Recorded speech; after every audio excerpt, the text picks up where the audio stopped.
في سبيلك واجعل موتي في بلد رسولك صلى الله تعالى عليه وآله وسلم.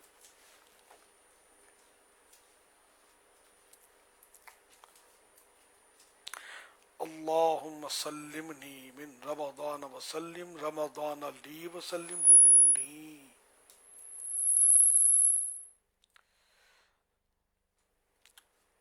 رب اجعلني مقيم الصلاة ومن ذريتي ربنا وتقبل دعاء.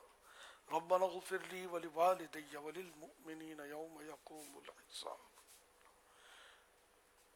اللهم اغفر وارحم وانت خير الراحمين.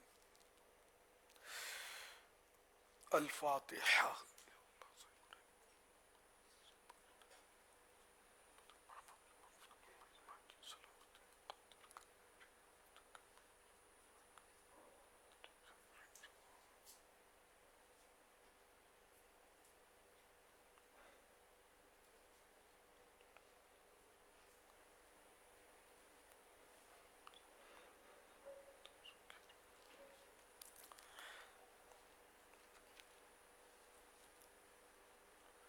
قال الله تعالى في شان حبيبه إن الله وملائكته يصلون على النبي يا أيها الذين آمنوا صلوا عليه وسلموا تسليما. صلى الله على النبي الأمي وآله صلى الله عليه وسلم.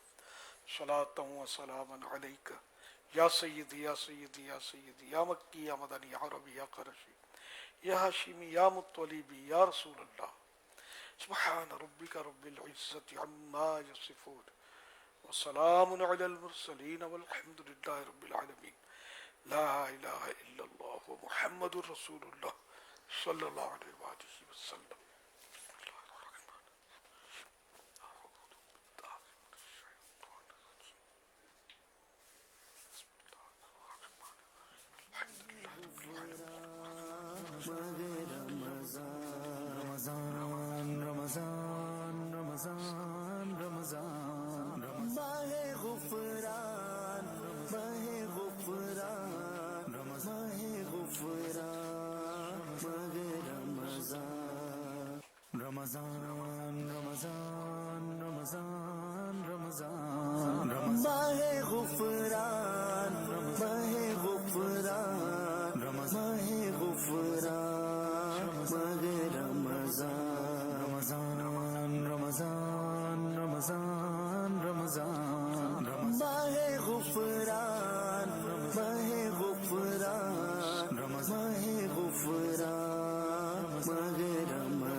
صلو علی الحبیب صلی اللہ تعالی علی محمد وعلی آلہ وصحبہ وبارک وسلم. الحمدللہ آج جمعرات ہے اور دعوت اسلامی کا ہفتہ وار اجتماع اب جمعہ کو ہر ماہ رمضان میں جمعہ کو ہوتا ہے، جمعہ اور عصر و مغرب کے درمیان. صلو علی الحبیب صلی اللہ تعالی علی محمد. کل انشاءاللہ ہفتہ وار اجتماع کا سلسلہ ہوگا، مدنی مذاکرہ ہوگا. مدنی مذاکرے کے بعد ذکر ہوگا اور انشاءاللہ ذکر کے بعد حسب معمول جو دعا ہوتی ہے دعا کا سلسلہ بھی رہے گا انشاءاللہ.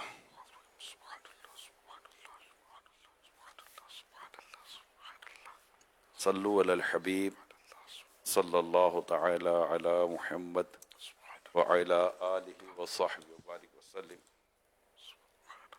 صلاۃ و سلام علیک یا سیدی یا رسول اللہ.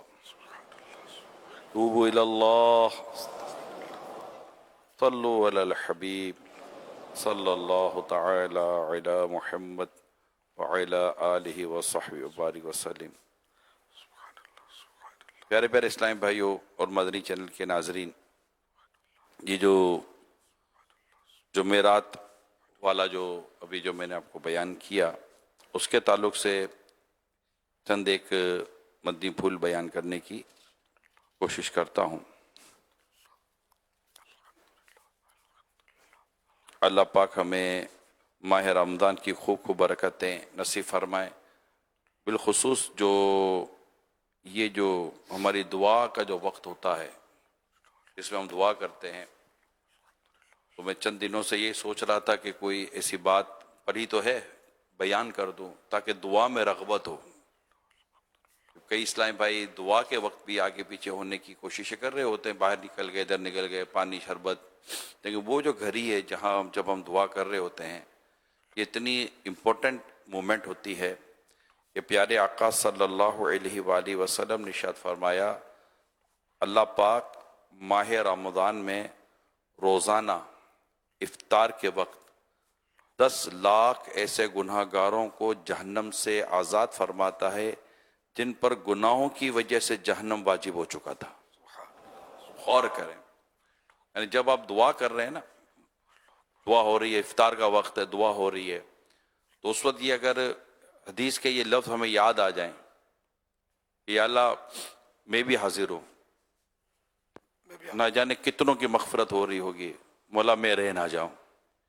یہ ایسی کیفیت یا ایسی سوچ ہے یا ایک ایسا تصور ہے کہ اگر دعا میں یہ تصور آ جاتا ہے نا، تو اللہ کی رحمت سے جیسے قدرتی طور پر آپ کو رونا آ جائے گا، آپ کو ذوق آ جائے گا، سوز آ جائے گا کہ یا اللہ میں رہ نہ جاؤں، میں رہ نہ جاؤں، میں رہ نہ جاؤں. یہ ہر روز دعا میں اگر یہ کیفیت ہو نا، کہ اتنی دعا ہو رہی ہے، اتنے لوگ آمین کہہ رہے ہیں، نہ جانے کتنوں کی بخشش و کتنوں کی مغفرت کا سامان ہو رہا ہوگا. مدنی چینل کے ناظرین بھی اب کھانے پینے میں مصروف ہو جاتے ہیں، لیکن میری درخواست یہی ہوگی کہ جو دعا کا وقت ہے نا، اس میں شامل رہیں، اور اس میں یہ کیفیت اگر لگ جائے نا، یا اللہ میں رہ نہ جاؤں، مجھے بخش دے، اس میں ذوق بھی آئے گا، شوق بھی آئے گا، اللہ نے چاہ تو آنکھوں سے آنسو بھی نکلیں گے، اور دعا میں اگر ایک آدھ قطرہ آنسو کا بہہ جائے تو یہ دعا کی قبولیت کی علامت بھی ہے. صلو علی الحبیب صلی اللہ تعالی علی محمد. جمعے کی فضیلت پہ شب جمعہ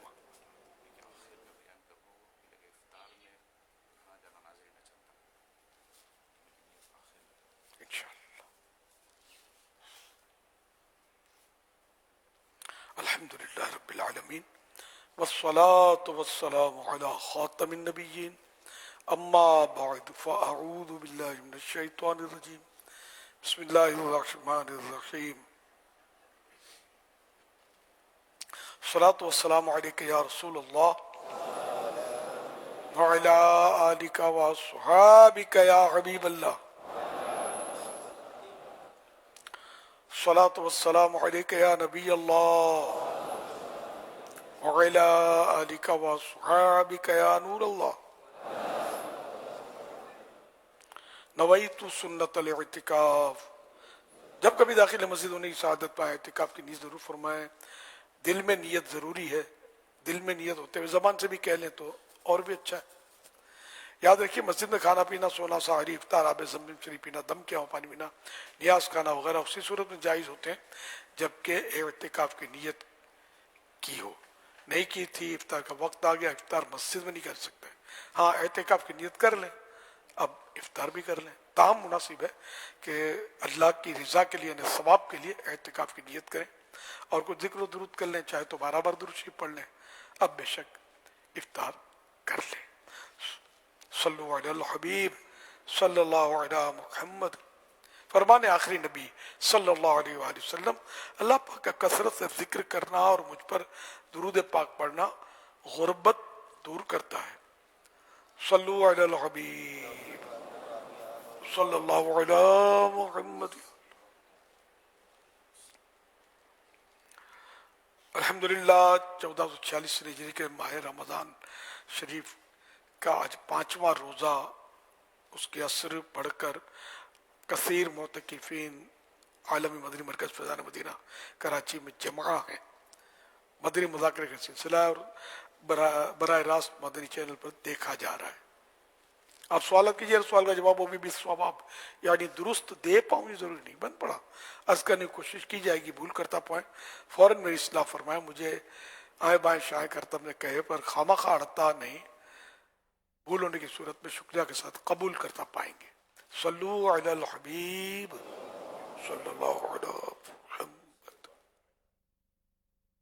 محمد اسلام الطاری حافظ آباد سے عرض گزار ہوں. پیارے امیر اہل سنت، آپ کی بارگاہ میں یہ سوال عرض ہے کہ بعض لوگوں کو دیکھا گیا ہے کہ وہ کسی کے باپ کے برا ہو جانے کی وجہ سے اس کے بیٹوں کو، اس کی اولاد کو بھی برا بھلا کہتے ہیں، تو ایسا کرنا کیسا؟ اس بارے میں رہنمائی فرما دیجیے، جزاک اللہ خیرہ. اللہم آمین وإیاکم. یہ ایک بہت بڑی زیادتی ہے. باپ اگر برا ہے تو بیٹا برا ہو جائے یہ ضروری نہیں ہے. بیٹا برا ہے تو باپ برا ہو جائے یہ ضروری نہیں ہے. اکثر صحابہ کرام کے جو والدین تھے ان کے ایمان کا ثبوت نہیں ہے. بے شمار صحابہ کرام میں سے خود یعنی خلفاء راشدین میں بھی اس طرح کے ہیں صحابہ کہ جن کے والد مسلمان نہیں ہوئے تھے. تو اب ایسی صورت میں آپ کا کیا خیال ہے صحابہ کے بارے میں کہ باپ برا ہے تو بیٹا برا؟ نعوذ باللہ. تو بیٹا جنتی ہوتا ہے، باپ دوزخی ہوتا ہے. بعض اوقات باپ دوزخی ہوتا ہے، باپ جنتی ہوتا ہے، بیٹا دوزخی ہو جاتا ہے. امیر معاویہ رضی اللہ عنہ صحابی رسول کاتب وحی، وہ جنتی صحابی ہیں. بیٹا یزید پلید ہوا. حضرت نوح علیہ السلام نبی، بیٹا کافروں میں تھا اور طوفان نوح میں ڈوب مرا، حالانکہ بیٹا تھا. یہ مطلب غلط ہے. اس کے اور قرآن آیت بھی ہے نا. ایک تو نوح علیہ السلام کے حوالے سے تو یہ ہے کہ قال یا نوح انہ لیس من اہلک، نوح علیہ السلام سے یہ فرمایا کہ یہ آپ کی اولاد میں سے نہیں ہے. اور دوسرا یوں ہے کہ ولا تزر وازرۃ وزر اخری، کوئی بوجھ اٹھانے والی جان دوسرے کا بوجھ نہیں اٹھائے گی، ہر ایک اپنا ہی بوجھ اٹھائے گا. یوں مطلب ہے کہ ہے والد کا قیامت کا اس میں شان ذکر ہے. چلو تو وہ یہ مطلب عقل میں آنے والی بات ہے. صحابہ کی مثال دیتی بات تو ختم ہو گئی نا. اس طرح ہے مطلب. تو یہ بالکل بہت بری بات ہے کہ باپ کی وجہ سے بیٹے کو برا کہے یا بیٹی کی وجہ سے باپ کو برا کہے. ہر ایک اپنا اپنا مطلب ذمہ دار ہے. صلو علی الحبیب صلی اللہ علی محمد. امیر اہل سنت کی بارگاہ میں یہ سوال عرض ہے کہ اگر کسی کا کوئی گھر والا فوت ہو جائے تو اس کے فوت ہو جانے کے بعد اس کے گھر والے 40 دن تک دروازے کے قریب لائٹ کا انتظام کرتے ہیں، لائٹ جلاتے ہیں اور کہتے ہیں کہ اس کی جو ہے نا مرنے والے کی روح یہاں آتی ہے. تو اس بارے میں رہنمائی فرما دیجئے، جزاک اللہ خیرہ.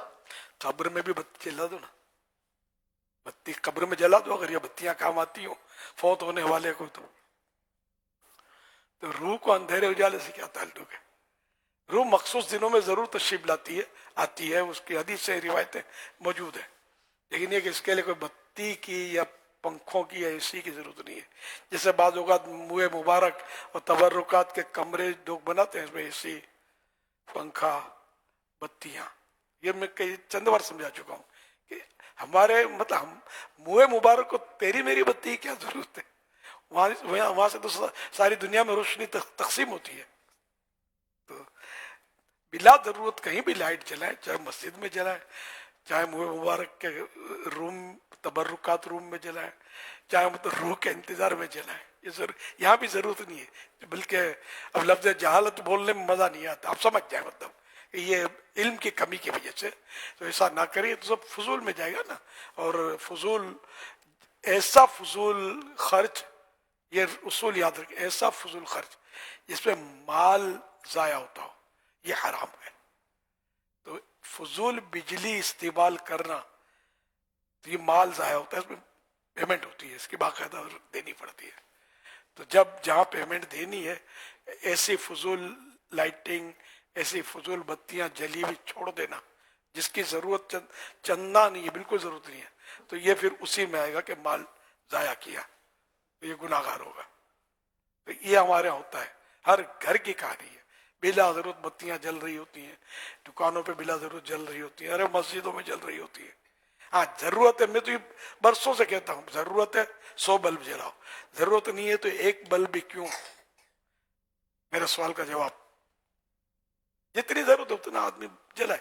ہاں بعض ضرورتیں ہوتی ہیں جو ہم کو ہو سکتا ہے نہ سمجھ میں آئے کہ بھائی بچہ چونک کر جاگ جاتا ہے تو جلاتے ہیں، بعض لوگ وہ نائٹ بلب جلاتے ہیں کہ اندھیرے میں وحشت ہوتی ہے، گھبراہٹ ہوتی ہے، بعض وقت گھر ایسے ہوتے ہیں کہ بھائی استنجا خانہ اس طرف ہے، بتی ضروری ہے، کوئی بھی اٹھ کے جائے گا تو ٹھوکر لگ جائے گی، اندھیرے میں کیسے پہنچے؟ تو ضرورتیں گھروں میں ہوتی ہیں، تو ضرورتاً بھلے جلائیں، لیکن یہ میں نے نوٹ کیا ہے کہ اگر یہ سفر بھی کرتے ہیں، کہیں جاتے ہیں، ملک چھوڑ کے جاتے ہیں، بلب روشن کر کے گھروں میں جاتے ہیں لوگ، یہ اپنی سمجھ میں نہیں آتا ہے، بلب جلا کے جاتے ہیں کہ جن آ جائے گا وہ اندھیرے میں، اور جن تو سورج کی روشنی میں آ سکتا ہے، سورج سے بڑی بتی لائٹ ہو تو آپ مجھے بتا دینا ہے، دن کو آتا ہے نا جن، بھاگ نہیں جاتا دن کو، رات کو بھی آ جائے گا، بتی ہو یا نہ ہو۔ اور رات میں جین آوے نے اس کو کہیں ٹھوکر وکر لگ جائے، اس کو پتہ نہ چلے کہ صوفہ کدھر ہے، ٹیبل کدھر ہے، تو بتی جلائے ہوئے تو تھوڑا جین کو یوں سہولت نہ ہو جاوے۔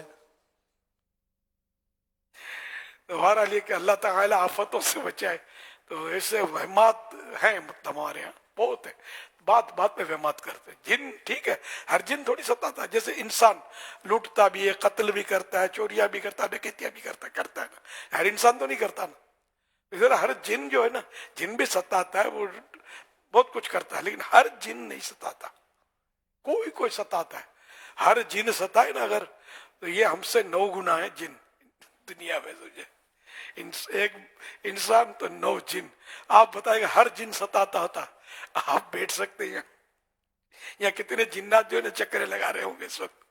ہاں یہ سنی بھی ہوتے ہیں، وہ مطلب دین بھی سیکھتے ہیں، علماء کے پاس جا کر باقاعدہ پڑھتے بھی ہیں، روایتیں اس کے واقعات بھی ہیں، پڑھتے ہوتے، تو اس طرح مطلب کہ اگر ستاتے ہوتے تو کسی کو نہیں بیٹھا اے ہٹ جا، اے اٹھ کر کے کسی کا کان پکڑ لیتے، کسی کا بازو پکڑ لیتے، تو گھبراہٹ ایسی ہوتی سب بھاگ جاتے ہیں، میں کہلا رہ جاتا تو مجھے گھیر لیتے، کب تو بتا۔ تو ایسا نہیں ہے، بلکہ یہ بھی ہنس رہے ہوں گے ابھی کہ بات تو صحیح کر رہا ہے کہ ہم لوگ تھوڑی ستاتے خواہ خواہ، لوگ ہم کو برا بھلا کہتے ہیں، تو جن کو برا بھلا کہنے کی ضرورت نہیں، جنات مطلب صحابہ بھی ہوئے ہیں، سورہ جن پوری قرآن کریم میں موجود ہے، صحابہ حاضر ہوئے تھے وہاں، اب تو مسجد جن بھی اس کی یادگار میں ابھی تک ہے مکہ پاک میں، جنت المعالی کے قریب، تو وہاں جنات کچھ مسلمان ہوئے تھے، جنات اب بھی مطلب یعنی کہ مسلمان، بے شمار مسلمان جن ہیں مطلب، تو یہ مطلب ان سے ڈرنے کی بھی ضرورت نہیں ہے، یہ بھی ہم سے ڈرتے کہ انسان بھی تو پڑھتا ہے تو بوتل میں گاڑ دیتا ہے، آگ میں جلا دیتا ہے، آیت الکرسی پڑھ لو، جنات کو تکلیف ہو جائے گی اگر ستانے آیا ہے تو، عام جن کو تکلیف ہونے کا تو ہوتا تو پھر تو ان کے لیے مشکلات کھڑی ہو جاتی۔ تو یوں مطلب جن ہر جن ستاتا نہیں ہے، ہر انسان ستاتا نہیں ہے، ہر بندہ برا نہیں، ہر جن برا نہیں، جنات جو مسلمان ہیں ان کو ایصال ثواب کرنا بھی جائز ہے۔ صلو علی الحبیب صلی اللہ علی محمد۔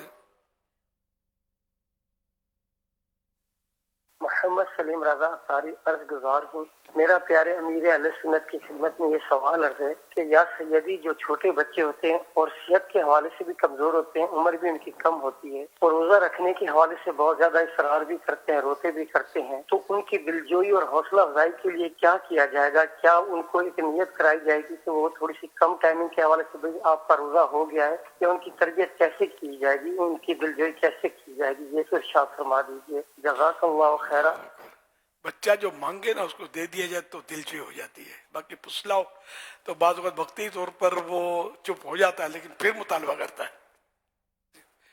تو اب یہ کہ چھوٹی عمر سے مراد کیا ہے یہاں تو جوان کو بھی بولتے ہیں بچہ ابھی، تو اگر وہ 7 سال کا بچہ ہو گیا اسلامی ہجری سن کے حساب سے، تو اب تو والد پر واجب ہو گیا کہ اگر روزہ رکھنے کی طاقت ہے اس میں تو اس کو روزے کا حکم کرے کہ بیٹا روزہ رکھ، نہ کہ اس کو مطلب ٹرکھائے تو یہ تو خوش نصیبی ہے کہ بچہ کہتا ہے میں روزہ رکھوں، ورنہ تو یہ بڑے بڑے لوگ روزے نہیں رکھ رہے آج کل اور کھا پی رہے ہیں، معاذ اللہ، بازاروں میں کھاتے ہیں، گلیوں میں کھاتے ہیں، سگریٹیں پھونکتے ہیں۔ توبہ استغفر اللہ۔ ان میں کوشش، انفرادی کوشش، اجتماعی کوشش ہم سب کو کرنی چاہیے کہ کسی طرح اپنا فرض سمجھے اور روزہ رکھیں۔ تو اب یہ کہ اپنے بچے کی چونکہ عمر نہیں بتا، اس لیے وہ جواب بن نہیں پڑے گا مجھ سے۔ 10 سال کا ہو تو پھر اس کو تو سختی سے رکھوانا ہوگا، جبکہ اس میں طاقت تو دیکھی جائے گی۔ اگر بیمار ہے تو بڑے کو بھی تو رعایت ہے نا، ایسا بیمار ہے کہ جس کو روزے کی وجہ سے بیماری بڑھتی ہے، یا عقل چلی جانے کا خوف ہے، یا فوت ہو جانے کا خوف ہے، یا دیر میں اچھا ہوگا روزہ رکھے گا تو ایسوں کو بھی روزہ بعد میں قضا کرنے کی رعایت تو ہے۔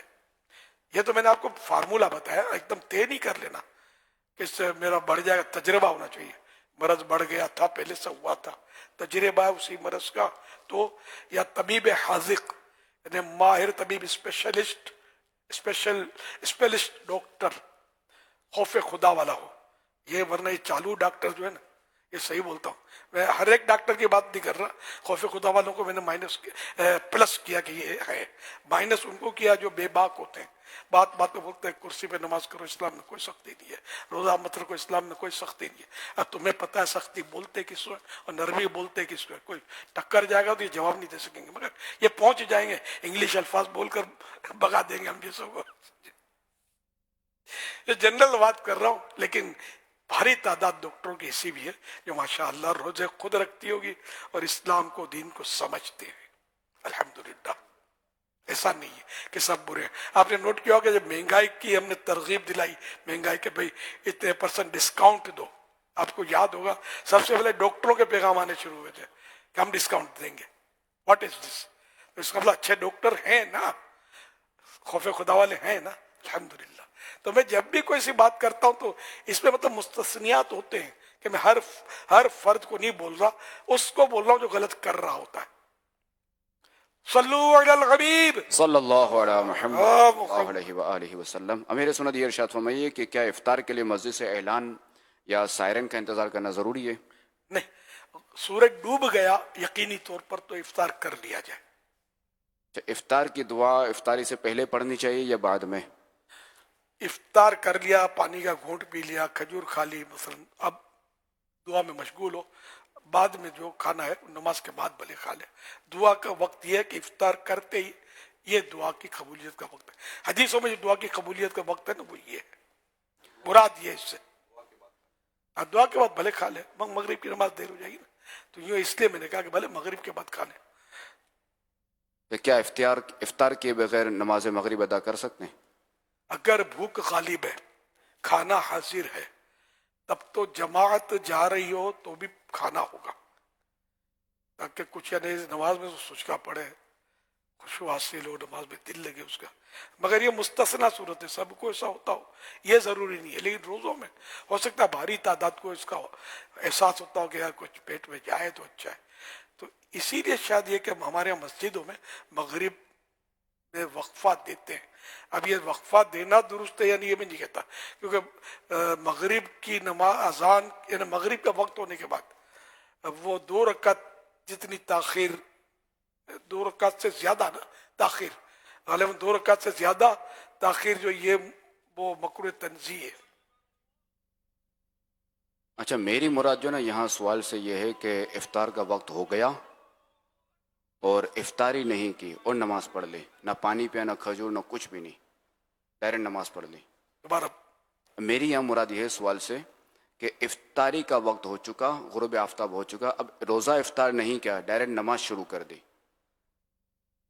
ہاں تو یہ اس نے مکروہ تنزیہ فعل کیا کہ اس کو پہلے افطار یعنی افطار جب وقت یقینی غروب ہو گیا تو اب افطار کر لے، مستحب یہی ہے، نماز ہو جائے گی مغرب کی۔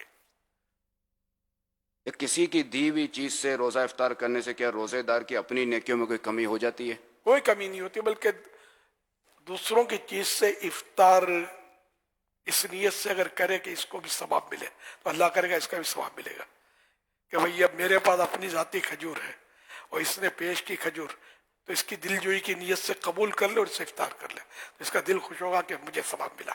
کیونکہ روزہ دار کو ثواب افطار کرانے سے، وہ روزے دار کو جو روزے کا ثواب ملے گا وہی جس نے افطار کروایا اس کو ثواب ملے گا.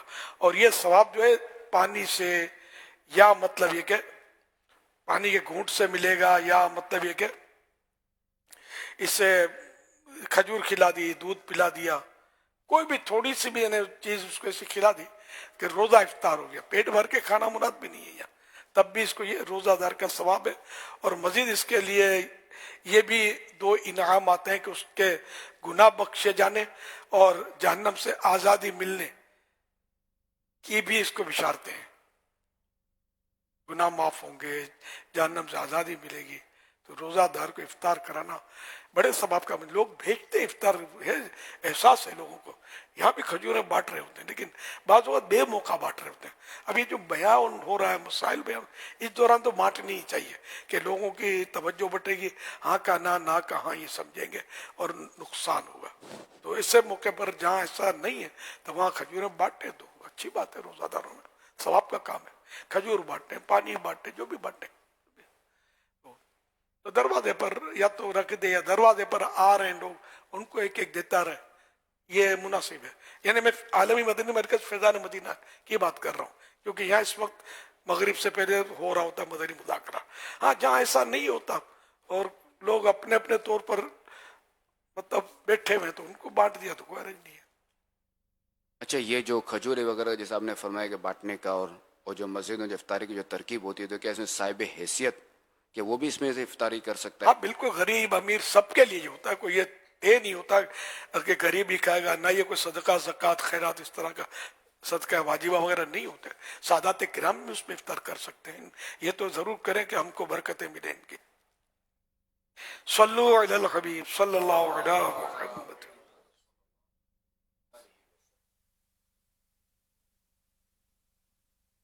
میرا نام محمد اسحاق اتاری ہے.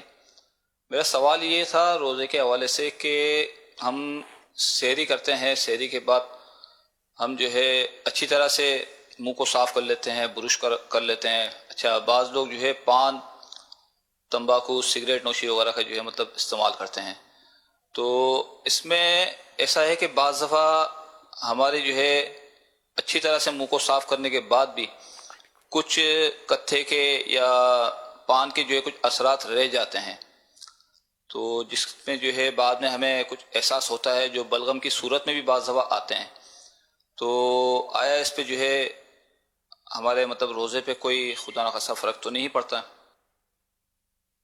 اس میں چنے کے برابر اتر جائے. سحری کے وقت کی جو بھی غذا ہے، سحری سے پہلے کی ٹائم، صبح صادق سے پہلے کی جو بھی غذا استعمال کی ہے منہ میں، تو اگر اس میں سے چنے کے برابر یا اس سے زیادہ اگر حلق سے نیچے اتر جائے، روزہ یاد ہے، تو ایسی صورت میں روزہ ٹوٹتا ہے.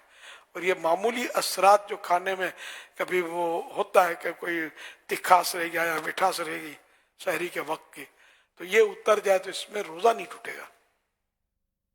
مگر انصب یہی ہے کہ یہ پان گٹکے تو ویسے ہی تباہ کن ہے. کئی مریض ہم نے تو کینسر کے دیکھے کہ بعض بیچارے منہ چھپا رہے ہوتے ہیں، منہ کا ایسا حلیہ بگڑ جاتا ہے بیچاروں کا. وہ قابل رحم ہوتے ہیں، لیکن یہ کہ لوگوں کو چونکہ گن آتی ہے، ان کو بیچاروں کو حیا آتی ہے، تو اسے چھپا رہے ہوتے ہیں. وہ ان کو چھپانے دیا جائے، یہ دیکھنے کی ہرس نہ کی جائے، بلکہ ان کو تسلی دی جائے کہ اب وہ کیوں پان گٹ کے کھائے، ہوا نا. تو ایسا نہیں، معاذ اللہ کیوں سگریٹ پی. سگریٹ کی تو ڈبیا پہ لکھا ہوتا ہے کہ اس پہ کینسر ہوتا ہے، لوگ نہیں مانتے، کیا کریں.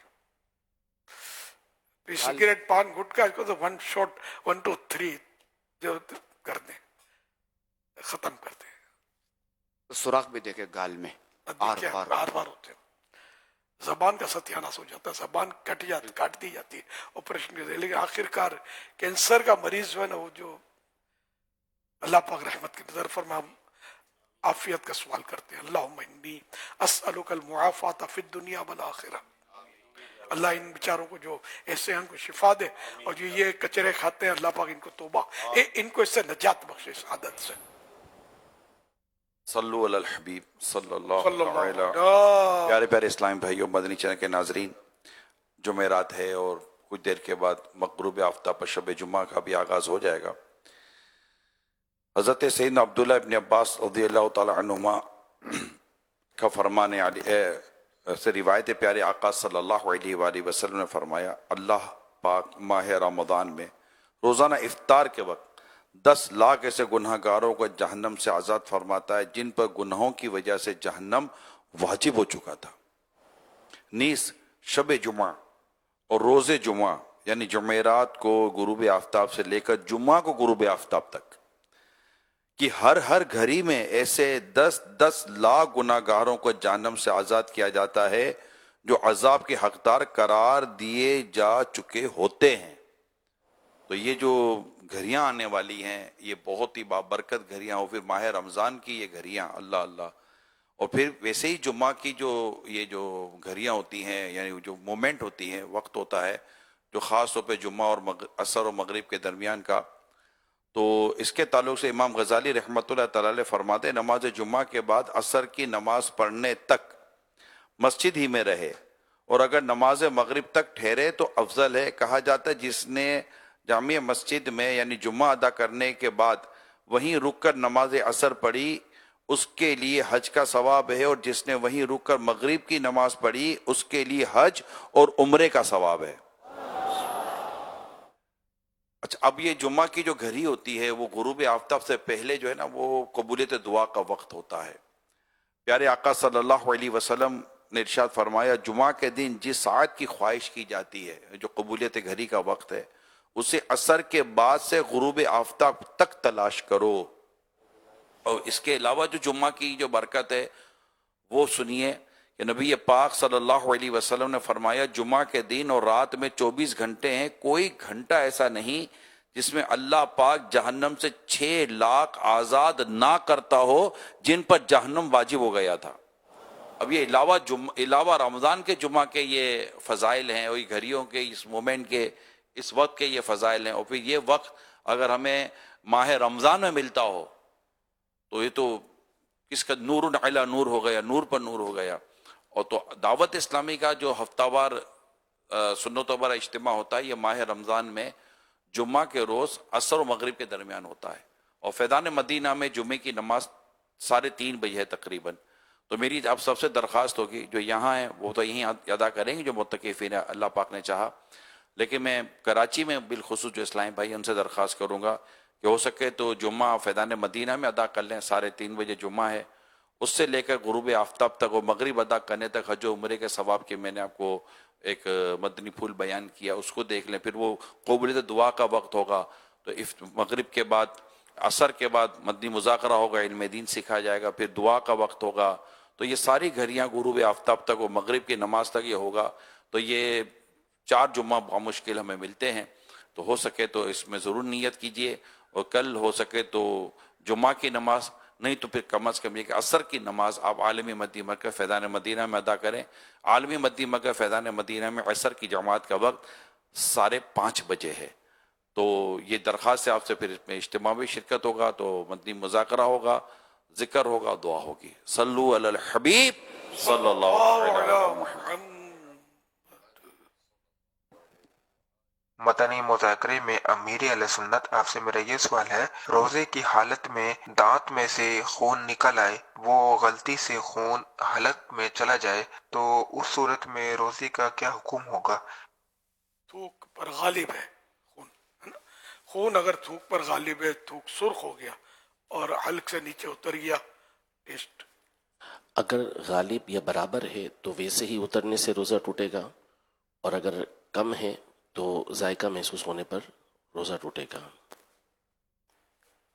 غالب ہے تو ٹیسٹ محسوس ہو یا نہ ہو، غالب ہے یا برابر ہے، غالب ہے یا برابر ہے تو روزہ ٹوٹ جائے گا، چاہے اس کا ٹیسٹ پتہ چلے یا نہ چلے۔ اور اگر خون غالب نہیں ہے تو پھر یہ کہ جب حلق سے نیچے اترے گا، ٹیسٹ محسوس ہوگا تو روزہ ٹوٹے گا۔ غالب کی پہچان یہ کہ تھوک ریڈ ہو جائے، اور مغلوب یعنی تھوک غالب نہیں ہے، اس کی پہچان یہ ہے کہ تھوک یلو ہو، پیلا پیلا ہو۔ زیادہ خون ہوگا تو اس کو لال کر دے گا تھوک کو، کم خون ہوگا تو اس کو پیلا کر دے گا. صلو علی الحبیب صلی اللہ علی محمد. سوشل میڈیا کے ذریعے بھی کچھ سوالات ہمیں مل رہے ہیں.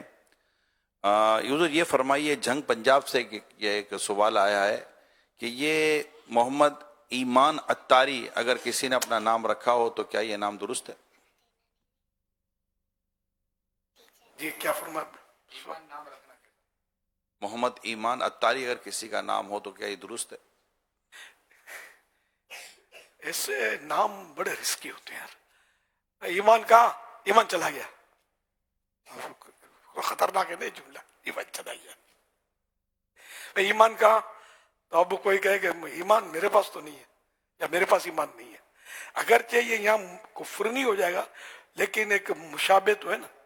تو اس طرح کے کئی نام ہوتے ہیں کہ جو لوگ اب یہ دیکھا دیکھی رکھتے ہیں، اور نماز ایک نہیں پڑھتا، نام اس کا اذان ہوتا ہے. تو جائیں کہاں؟ مدینے. ہزار بار بولا کہ انبیاء کرام، صحابہ کرام، اولیاء کرام کے ناموں پر نام رکھے جائیں اس کی برکت کے لیے. لیکن بہرحال ایمان ناجائز تو نہیں کہہ سکتے. میں نے جو اب رسک فیکٹر اس میں یہ ہے کہ اس طرح کے الفاظ نکلتے رہیں گے جو اچھے نہیں ہیں. مطلب الفاظ روزے کی حالت میں اگر کسی عورت کے مخصوص ایام شروع ہو گئے تو اس کے لیے کیا حکم ہوگا؟ روزے کے دوران اوقات کا ہے کوئی اس کا کس وقت شروع ہوا ہے نا؟ روزہ تو اس کا ٹوٹ گیا نا، جس روزہ تو ٹوٹ گیا اس کا. اب یہ ہے کہ اس کو اختیار تو ہے، وہ کھا پی سکتی ہے کیونکہ وہ اہل نہیں ہے روزے کی، لیکن بہتر یہ ہے کہ اس صورت میں کھائے تو چھپ کر کھائے. یعنی کہ روزے کی طرح گزارے وہ دن.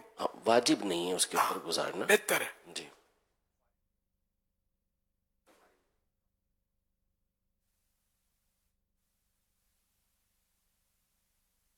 مدنی مذاکرے میں امیر اہل سنت آپ سے میرا یہ سوال ہے، روزے کی حالت میں وضو کرتے وقت غلطی سے غرارہ کر لیا تو روزے کا کیا حکم ہوگا، اور غسل کرتے وقت بھی غلطی سے غرارہ کر لیا تو دونوں صورتوں میں روزے کا کیا حکم ہوگا؟ اس بارے میں کوئی رہنمائی ارشاد فرمائیں. غرغرہ کرنے سے یا غرارہ کرنے سے روزہ نہیں ٹوٹتا، البتہ مکروہ ہے کیونکہ اس میں رسک ہے کہ اتر جائے پانی حلق سے نیچے. اب اگر روزہ یاد تھا، غرغرہ کیا، حلق سے پانی اترا تو روزہ ٹوٹ جائے گا. روزہ یاد نہیں تھا، غرارہ کیا تو پانی اتر گیا تو روزے پر کوئی اثر نہیں پڑے گا کہ روزہ یاد نہیں ہے. جب روزہ یاد رہا ہو تو خود گلاس میں بھر کے پانی پیے یا پیٹ بھر کے کھانا کھائے تب بھی روزہ نہیں ٹوٹتا جبکہ روزہ یاد نہ ہو. ایک خاتون حضور پاؤں سے معذور ہے، ہاتھ سے چلتی ہے، اور ہاتھ سے پاؤں چلتی ہے تو ہاتھ میں وہ جوتے ہاتھ میں پہنتی ہے. اب اس کو قرآن پکڑنا ہے تو کیا وہ ہاتھ دھوئے یا کیا کرے؟ وہ جوتے نہیں کہلائیں گے، وہ دستہ نہیں کہلائیں گے. جوتے بھی ہاں شوز بھی پہنتے ہیں. مطلب ہاں وہ ہو سکتا ہے اسپیشل بنائے ہوں. جی ایسا ظاہر ہے وہ گندگیوں میں نہیں چلے گی، وہ گھر میں ہی چلے گی. جی کہ وہ تھوڑی بھٹکے گی ہوٹلوں میں جا کر جس طرح عوام بھٹکتے ہیں. ناپاک تو اس کے ہونے کا چانس نہیں ہے ظاہری طور پر. تب ایسی صورت میں اب یہ کہ ہے مطلب کہ نادر صورت ہے، بے ادبی کہا جائے گا یا اتار کے، سمجھ میں یہ آیا تھا اتار کری کیونکہ یہ اتار کی قرآن میلا کچیلا تو ہوگا یہ ظاہر ہے. مشکل ہے، ہاتھ بھی میلا کچھ نہیں ہوں، اندر ہیں اس کے ہاتھ، لیکن ایک اپنے دل کی تسلی ہوتی ہے. تسلی. دل نہیں مانتا اس کا تو دھو لے ہاتھ یا رومال وغیرہ سے صاف کر لے، ورنہ پڑھنا جائز ہوگا اس کا. ہاں مطلب مناسب یہی ہے کہ اس کو اتارنا اگر دشوار نہیں ہے زیادہ تو اتار کری، اور اگر یہ پتا ہے کہ ناپاک ہے تو پھر تو اتارنا تو پڑے گا نا، اتارنا تو پڑے گا اس کو. نہیں. وہ قرآن شریف چھونے کے لیے وہ تو جوتے ہیں اس کے، وہ تو اتریں نہیں، گے. اس کو جوتا کہیں گے. وہ جوتے ٹائپ کے ہی ہوتے ہیں وہ، اچھا یعنی وہ دیکھا نہیں ہے مطلب. اچھا یہ کہ دھونے جائے گی تو دوبارہ اسی جوتے سے جائے گی، اگر دھونے ہاتھ جاتی ہے تو دوبارہ اسی جوتا ہی پہن کے آئے گی قرآن شریف پڑھنے، پھر وہی بات ہو. یعنی ہاتھ تو اگر اس کے پاک ہیں، وضو ہے تو چھو تو سکتی ہے. جوتا پہننے سے وضو تو نہیں ٹوٹ جائے گا.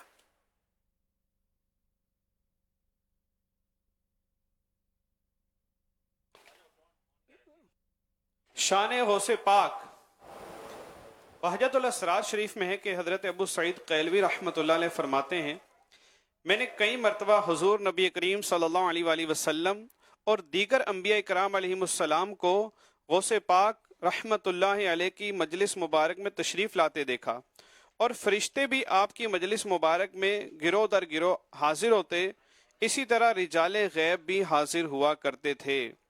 ولی کیا مرسل آئیں خود حضور آئیں، وہ تیری وعظ کی محفل ہے یا غوث۔ میٹھے میٹھے اسلام بھائیوں، مدنی چینل کے ناظرین، الحمدللہ امیر علیہ سنت ہمیں ایسی شان والے غوث پاک رحمت اللہ علیہ کا مرید بناتے ہیں۔ جی ہاں، جو امیر علیہ سنت کے مریدوں میں شامل ہو جاتا ہے وہ غوث پاک رحمت اللہ علیہ کے مریدوں میں شامل ہو جاتا ہے۔ جو اسلامی بہنیں دیکھ یا سن رہی ہیں وہ بھی بیعت کر سکتی ہیں۔ اسلامی بہنوں کو شوہر یا والد کی اجازت کی ضرورت نہیں، ایک دن کے بچے کو بھی بے پیرا نہیں چھوڑنا چاہیے۔ اسکرین پر جو نمبر دکھایا جا رہا ہے، اس نمبر پر اپنے نابالغ بچوں کی نام، عمر وغیرہ بھیج دیجئے، انہیں بھی امیر علیہ سنت کے مریدوں میں شامل کر لیا جائے گا۔ اور جو پہلے کسی پیر کامل کے مرید ہیں، چاہیں تو بیعت برکت حاصل کر لیں۔ امیر علیہ سنت کہیں مرید ہوتا ہوں میں، تو آپ کہیں طالب ہوتا ہوں میں، آپ کو بھی امیر علیہ سنت کا فیضان ملنا شروع ہو جائے گا۔ میں امیر علیہ سنت سے عرض کرتا ہوں کہ ہمیں غوث پاک رحمت اللہ علیہ کے مریدوں میں شامل فرما لیں۔ صلو علی الحبیب صلی اللہ علیہ علی محمد۔ محمد۔ بسم اللہ الرحمن الرحیم، الصلاۃ والسلام علیک یا رسول اللہ وعلی آلک وصحابک یا حبیب اللہ، لا الہ الا اللہ محمد الرسول اللہ صلی اللہ علیہ وآلہ وسلم۔ توبہ کرتا ہوں میں اپنے تمام پچھلے گناہوں سے اور آئندہ اللہ اور رسول کی نافرمانی نہیں کروں گا، بد مذہبوں اور برے لوگوں کی صحبت سے بچتا رہوں گا، نماز روزے کی پابندی کرتا رہوں گا، ماں باپ کی نافرمانی، جھوٹ، غیبت، چغلی، وعدہ خلافی، گالی گلوچ، فلمیں، ڈرامے، گانے باجے، بے پردگی وغیرہ وغیرہ گناہوں سے بچتا رہوں گا۔ مرید ہوتا ہوں میں آپ کا، اور آپ کے ذریعے سرکار بغداد حضور غوث پاک شیخ عبد القادر جیلانی رحمت اللہ علیہ کا، اے اللہ پاک مجھے جناب غوث اعظم کے غلاموں میں قبول فرما، اور قادری رضوی سلسلے کی برکتیں نصیب فرما۔ صلاۃ والسلام علیک یا نبی اللہ وعلی آلک وصحابک یا نور اللہ۔ الحمدللہ رب العالمین، والصلاة والسلام علی سید الانبیاء والمرسلین، اما بعد فاعوذ باللہ من الشیطان الرجیم، بسم اللہ الرحمن الرحیم، صلو علی الحبیب۔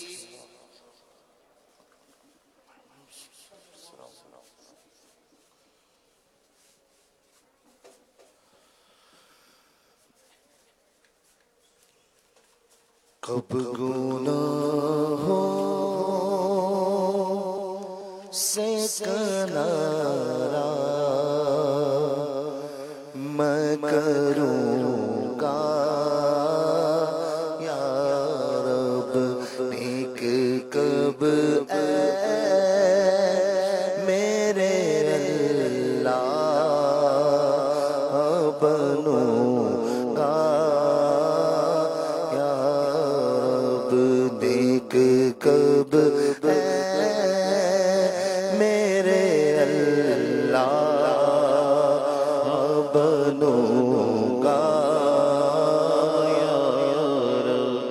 عفو کر اور سزا کے لیے راضی ہو جا عفو کر اور سزا کے لیے راضی ہو جا یہ کرم کر دے تو جنت میرا ہوگا یا رب گر تو ناراض ہوا میری ہلاکت ہوگی گر تو ناراض ہوا میری ہلاکت ہوگی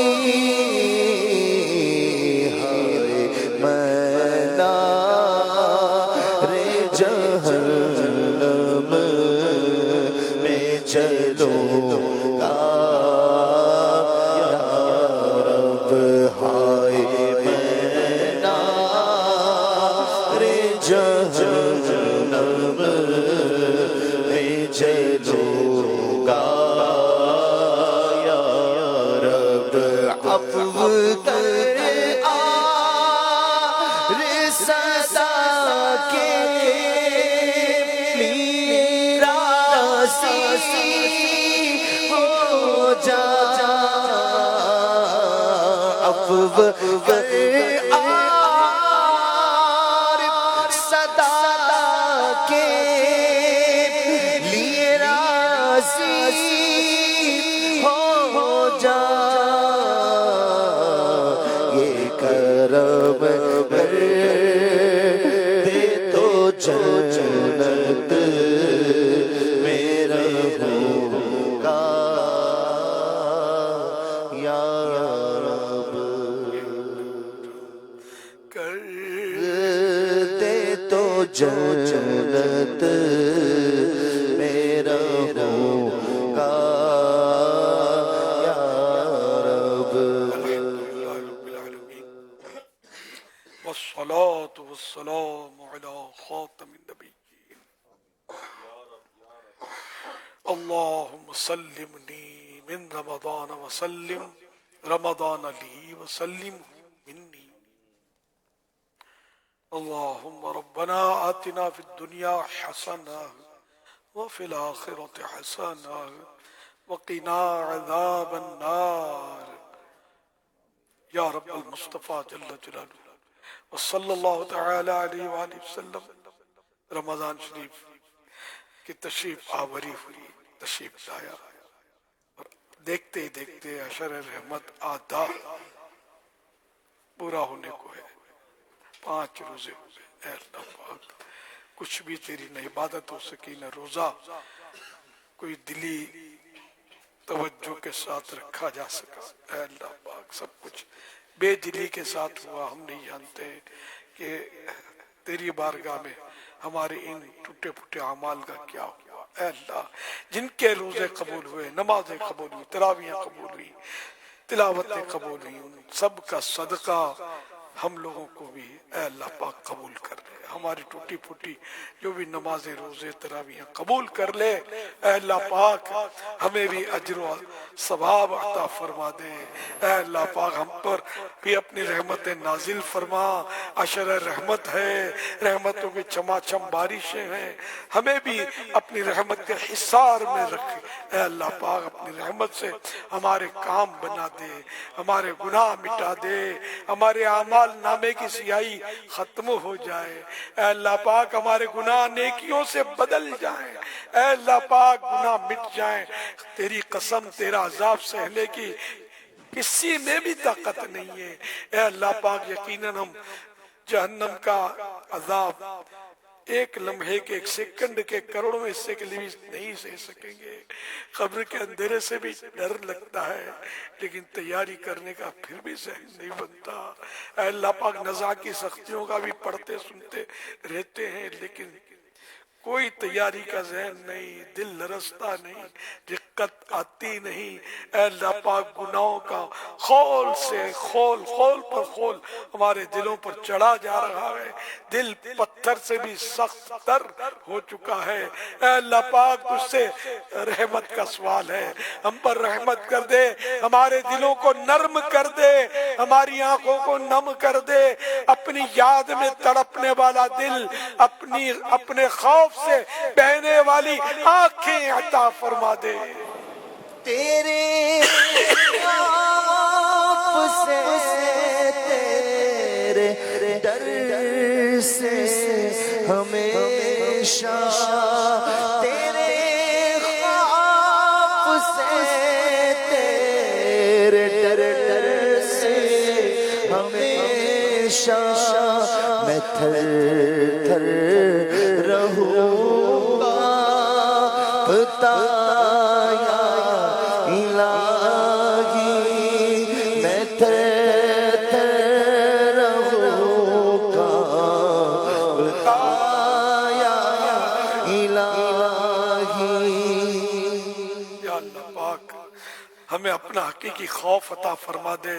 اگر تیرا حقیقی خوف مل گیا تو یقیناً گناہوں سے جان چھوٹ جائے گی۔ جان چھوٹتی نہیں، گناہوں میں جان پھنسی رہتی ہے، دن بدن گناہ بڑھتے جا رہے ہیں۔ اے مولا، اپنی رحمت کا پانی بھیج دے جو ہمارے گناہوں کی سیاہی کو دھو ڈالے، ہم پر اپنی رحمت کا نزول کر دے۔ الہ العالمین، ہمیں بے حساب مغفرت سے نواز دے۔ آج تو جمعرات ہے، اللہ پاک ہم پر رحمت کی نظر کر دے، فضل و کرم کر دے۔ ہمارے نہ جانے کتنے بیمار اس وقت مدنی چینل پر بھی ہوں گے، ہمارے حاضرین میں ناظرین میں جو بیمار ہیں سب کو شفا دے دے۔ اے اللہ پاک، جو قرض دار ہیں ان کے قرضے اتر جائیں، بے روزگاروں کو آسان روزی مل جائے، حلال روزی ملے، تنگ دستیاں دور ہوں، حرص و ہوا سے نجات دے، لالچ نکل جائے، جتنا ملا اس پر قناعت نصیب کر دے۔ اے اللہ پاک، غرور و تکبر سے بچا، ریاکاری سے بچا۔ اے اللہ پاک، ظاہری باطنی امراض سے شفا عطا فرما۔ الہ العالمین، ہم سے راضی ہو جا، ہمیشہ ہمیشہ کے لئے راضی ہو جا، ایسا راضی ہو جا کہ کبھی بھی ناراض نہ ہونا۔ اے اللہ پاک، بے اولادوں کو نیک اولاد مل جائے۔ اے اللہ پاک، بیٹیوں کے طلبگاروں کو بیٹیاں، بیٹوں کے طلبگاروں کو بیٹے نصیب ہوں۔ کہتے رہتے ہیں دعا کے واسطے بندے تیرے، کر دے پوری آرزو ہر بے کس و مجبوری۔ الہی سب کو جنت میں داخلہ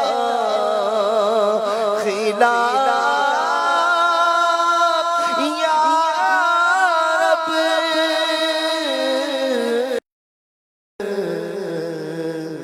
پڑوس خلد میں سرور کا ہو عطا یا رب،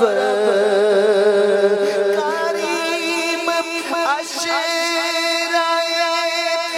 رحمت دیا کرم سے اب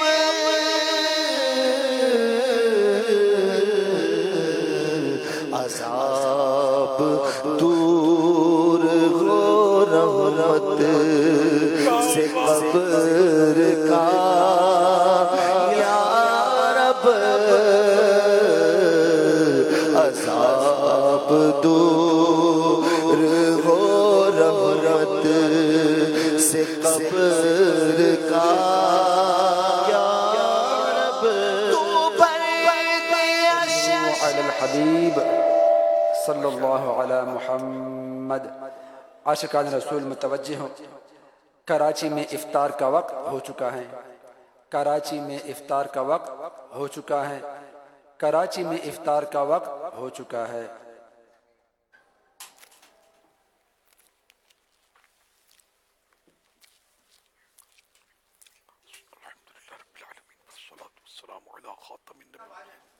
اللهم لك صمت وبك آمنت وعلى رزقك أفطرت۔ یا اللہ پاک تیرے کرم سے 5 روزے افطار ہو گئے، ہم نہیں جانتے قبول ہوئے یا نہیں ہوئے۔ اے اللہ پاک جن کے قبول کیے انہیں کا صدقہ ہمارے روزے بھی قبول کر لے۔ اے اللہ پاک یہ شب جمعہ آ گئی، قبولیت کی گھڑیاں آ گئیں، رمضان تو سارا ہی قبولیت کا ہے۔ اے اللہ پاک ہمیں اپنے مقبول بندوں کے صدقے میں قبول کر لے، ہمارے عیوب سمیت قبول کر لے۔ برائیاں ہم میں بہت، گناہ بہت، اے اللہ پاک اگر تو نے بھی ہمیں اپنے دروازے سے دور کر دیا تو کس کے در پر جائیں گے؟ یا اللہ پاک ہمیں مغفرت سے محروم نہ فرمانا، اپنی رحمت سے محروم نہ کرنا۔ اے اللہ پاک ہمیں بے حساب بخش دے، تو بخش بے حساب کے ہیں، بے شمار جرم دیتا ہوں واسطہ تجھے شاہ حجاز کا۔ اے اللہ پاک کرم کر دے، رحمت کر دے، نیک بنا دے، سنتوں کا پابند بنا دے۔ اے اللہ پاک ہمارے بیماروں کو صحت دے دے۔ اے اللہ پاک قرضداروں کے قرضے اتر جائیں، بے روزگاروں کو حلال و آسان روزی ملے۔ یا اللہ پاک بے اولادوں کو نیک اولاد ملے، گھریلو ناچاکیاں دور ہوں۔ اے اللہ پاک گھریلو پریشانیاں دور ہوں۔ اے اللہ پاک مظلوم قیدی رہا ہو جائے۔ اے اللہ پاک دکھی جو ہیں وہ سکھی ہو جائیں، جن کے روٹھے ہیں من جائیں، جن کے وچھڑے ہیں مٹ جائیں۔ اے اللہ پاک خوشحالیاں نصیب فرما، مسلمانوں کو ہم تکلیفیں نہ دیں، راحت پہنچانے والے بنے، امت کی مغفرت کر دے، ہماری بہو بیٹیوں کو حیا کی چادر الصلاة والسلام عليك يا نبي الله صلی اللہ تعالی علیہ وعلى آلك وأصحابك يا نور الله۔ آواز آ رہی ہے؟ اللہ اکبر، اللہ اکبر، اللہ اکبر، اللہ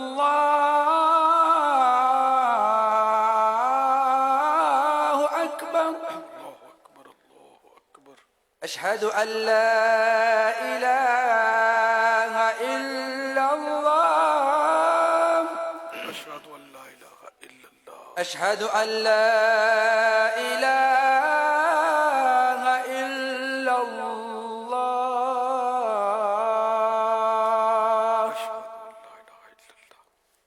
اشہد ان محمد رسول اللہ،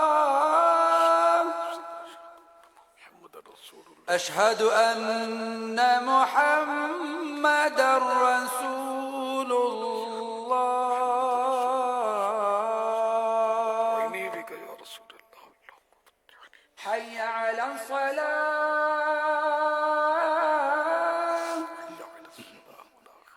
حی علی الصلاة،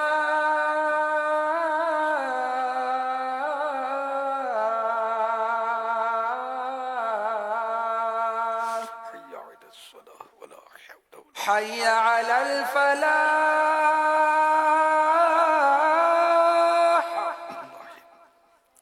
حي على الفلاح،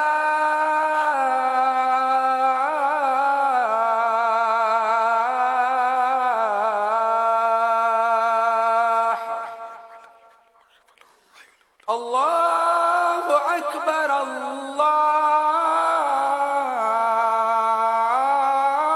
أكبر، لا إله إلا الله۔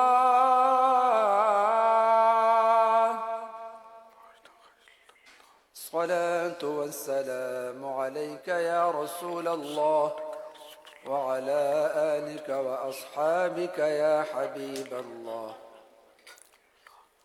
اللهم رب هذه الدعوة التامة والصلاة القائمة آت سيدنا محمدا الوسيلة والفضيلة والدرجة الرفيعة وابعثه مقاما محمودا الذي وعدته وارزقنا شفاعته يوم القيامة إنك لا تخلف الميعاد الصلاة والسلام عليك يا نبي الله وعلى آلك وأصحابك يا نور الله.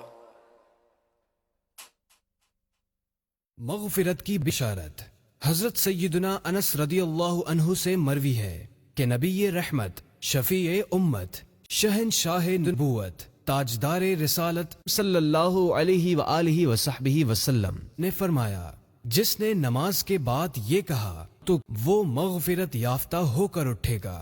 سبحان اللہ العظیم وبحمدہ لا حول ولا قوت الا باللہ.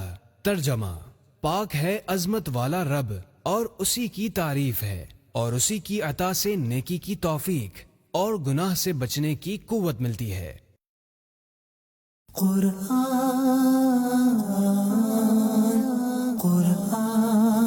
قرآن کا پیغام.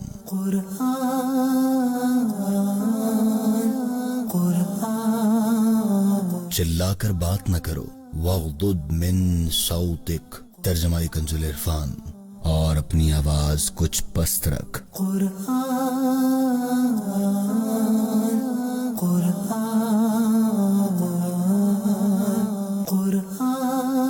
وہ بلند رتبہ کتاب جس میں کسی شک کی گنجائش نہیں.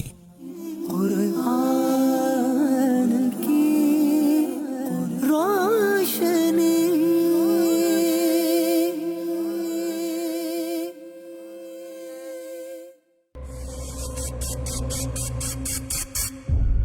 فرعون نے جب اس باکس کو کھولا تو دیکھا اس میں ایک حسین و جمیل اور پیارا اور کیوٹ سا بچہ ہے. فرعون بولا کہ یہ وہی لڑکا ہے جس کے بارے میں نجومیوں نے بتایا تھا. میرا کمال دیکھو، یہ خود بخود میرے پاس آ گیا. یہ کہہ کر اس نے حکم دیا کہ اس کو بھی فوراً قتل کر دیا جائے. والدہ نے تمام گھر والوں کو اپنا ارادہ بتایا. گھر کے سب لوگوں نے مشورہ کر کے ایریا کا ایک کارپینٹر جس کا نام سانو